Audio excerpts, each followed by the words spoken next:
నారా లోకేష్ ఇప్పుడు ఈ యువ నాయకుడి పేరు ఆంధ్రప్రదేశ్లో ఒక సంచలనం. సుదీర్ఘ పాదయాత్రతో కూటమి అధికారంలోకి వచ్చేందుకు తన పాత్ర పోషించారు చినబాబు. ఇంతింతై వటుడింతై అన్నట్టుగా ఎదుగుతున్న లోకేష్ పార్టీలో ప్రభుత్వంలో పట్టును పెంచుకుంటున్నారా? కేబినెట్ కూర్పులో సైలెంట్గా కీలక పాత్ర పోషించేశారా? పట్టు బిగిస్తున్న చినబాబు తెలుగుదేశం పార్టీలో భవిష్యత్ నాయకత్వానికి బాటలు వేసుకుంటున్నారా? ఏ పనవ్వాలన్నా లోకేష్ గ్రీన్ సిగ్నల్ ఇవ్వాల్సిందేనా?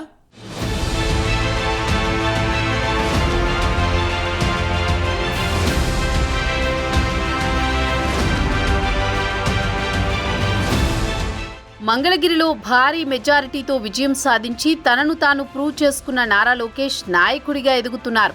ఈ ఎన్నికల్లో కూటమి ఘన విజయం సాధించడానికి పవన్, చంద్రబాబు ఎంతటి కారణమో తన పాదయాత్రతో లోకేష్ కూడా కూటమి గెలుపులో కీలక పాత్ర పోషించారు.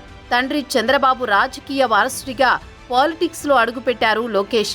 ఒక పరిణితి చెందిన నాయకుడిగా లోకేష్ తయారయ్యారు. మొదట్లో లోకేష్ పనితీరు, ఇప్పుడున్న పనితీరు బేరీజు వేసుకుంటే ఈ విషయం స్పష్టంగా అర్థమవుతుంది. ఎన్నికల సమయంలో ప్రసంగాలు చేస్తూ మాస్ లుక్తో లోకేష్ కనిపించారు. జగన్ సర్కారు వైఫల్యాలపై పదునైన విమర్శలు చేస్తూ లోకేష్ పరిపూర్ణ రాజకీయ నాయకుడిగా మారారు. పాదయాత్రలో కూటమి గెలుపులో భాగస్వామి అయ్యారు.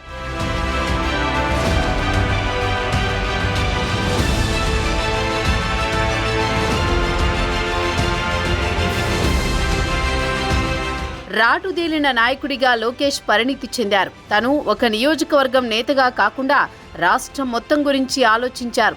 తన పాదయాత్రతో ఏపీ ప్రజల నిజమైన సమస్యను తెలుసుకున్నారు. వైసీపీని ధైర్యంగా ఎదుర్కొన్న నాయకుడు నారా లోకేష్ అని చెప్పాల్సిందే. 2019లో ఓడిపోయిన తర్వాత ఆయన ఒక్క నిమిషం కూడా విశ్రమించలేదు. ప్రతి నిమిషాన్ని సద్వినియోగం చేసుకున్నారు. కూటమి ప్రభుత్వం వచ్చాక లోకేష్ ప్రాధాన్యత పెరిగినట్లు కనిపిస్తోంది. ఇప్పటికే టీడీపీలో కీలకంగా ఉన్న లోకేష్ కేబినెట్ కూర్పులో సైతం కీ రోల్ పోషించినట్టు తెలుస్తోంది. టీడీపీ అధ్యక్షుడిగా పల్లా శ్రీనివాస్ను ఎంపిక చేయడంలోనూ లోకేష్ హ్యాండ్ ఉన్నట్టు సమాచారం. మొత్తంగా చూస్తే పార్టీలో, ప్రభుత్వంలో లోకేష్ పట్టు బిగిస్తున్నట్టే కనిపిస్తోంది. లోకేష్ ఓకే అంటేనే ఏదైనా అన్నట్టుగా ఆయన స్థాయి పెరిగిందని అంటున్నారు.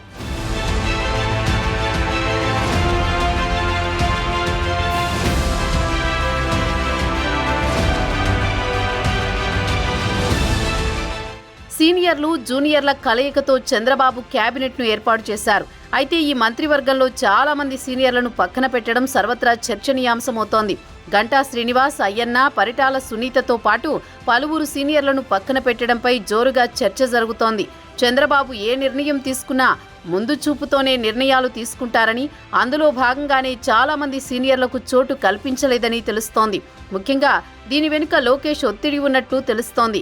ఏపీ అభివృద్ధి కోసం మరో 20 ఏళ్ల దీర్ఘ దృష్టితో పాలనా ఎజెండా ఖరారు చేసుకున్నారు చంద్రబాబు. అందుకే ఈ కేబినెట్లో గతంలో మంత్రి పదవులు నిర్వర్తించిన కొద్దిమంది సీనియర్లకు మాత్రమే అవకాశం ఇచ్చారని, భవిష్యత్తు రాజకీయాల దృష్ట్యా జూనియర్లను సైతం ప్రభుత్వ విధానపరమైన నిర్ణయాల్లో భాగస్వామ్యం చేయాలన్న ఆలోచనతోనే కొత్త వారికి కేబినెట్లో అవకాశం ఇచ్చినట్టు తెలుస్తోంది. దీని వెనుక లోకేష్ హ్యాండ్ ఉన్నట్లు సమాచారం. టీడీపీ కష్టకాలంలో పార్టీ కోసం నిలబడిన యువనేతలకు గుర్తింపు ఇవ్వాలని, జూనియర్లకు ఈ కేబినెట్లో బెర్త్ ఖరారు చేశారనే వాదనలు కూడా వినిపిస్తున్నాయి. అలాగే ఇప్పటికే చంద్రబాబు తర్వాత లోకేష్ను ఫ్యూచర్ లీడర్గా ప్రొజెక్ట్ చేస్తోంది టీడీపీ. ఈ నేపథ్యంలోనే లోకేష్ ప్రభుత్వంలోనూ పట్టు సాధించేందుకు ఈ కేబినెట్ కూర్పు జరిగి ఉంటుందన్న విశ్లేషణలు వినిపిస్తున్నాయి. మొత్తానికి మంత్రివర్గ ఏర్పాటులో లోకేష్ మార్క్ స్పష్టంగా కనిపిస్తోందని రాజకీయ వర్గాలు అభిప్రాయపడుతున్నాయి.